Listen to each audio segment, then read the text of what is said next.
In this video, I want to show you a few shortcuts that I didn't know when I started using Lightroom, but when I found out about these tools, it started saving me a ton of time, especially when I have to edit thousands of photos for a wedding.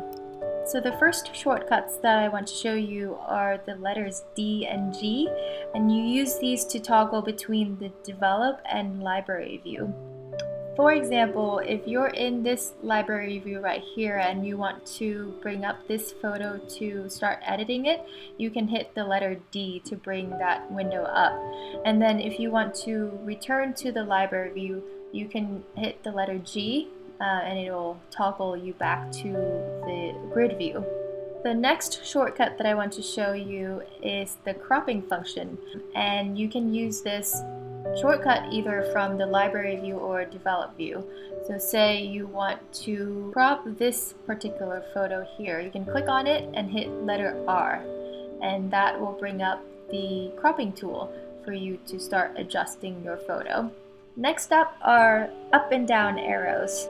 So once you're in the develop view, you can adjust the settings on the right with the up and down arrows.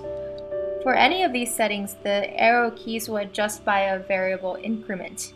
So for example, if I want to increase the contrast for this photo, I can use the up arrow key to increase the contrast and down arrow key to decrease the contrast. If you also hold down the Shift and Option keys, you can adjust any of these settings by the smallest increment instead. Here's what I mean by that. For the contrast again, for example, if you use the up and down arrow keys, it goes up or down by an increment of 5.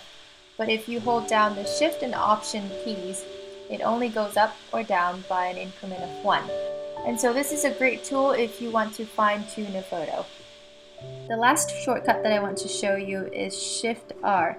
Shift R activates the reference view, and this is what I always do when I'm trying to match a digital to a film photo.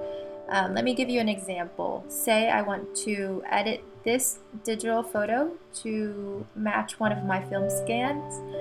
What I want to do is hit Shift R, and that will bring up the reference photo view, and I can drag my film scan that I want to match to the left hand side window, and then my digital photo will stay on the right for me to start editing. And that is it for today. If you find this video helpful, please give us a thumbs up and don't forget to subscribe, and I will see you in the next video.